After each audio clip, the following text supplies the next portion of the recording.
உயர்வானாலும் தாழ்வானாலும், உயர்வானாலும் தாழ்வானாலும், சர்வ வல்ல தேவன் நம்மோடு இருக்கிறார். சர்வ வல்ல தேவன் நம்மோடு இருக்கிறார். சந்தோஷமாயிருப்போம் இருப்போம். என்னதான் நேர்ந்தாலும், சோகமான வார்த்தை, சோர்ந்து போகாதீங்க.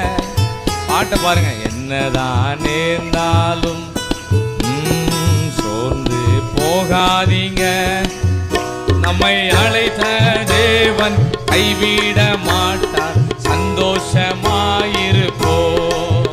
நம்மை அழைத்த தேவன் நம்மை சந்தோஷமாயிருப்போம். ஆமென். ஒரு பாட்டே நம்மளை எவ்வளோ அழகாக கொண்டு போயிட்டு இருக்கு பாருங்க. நம்மளே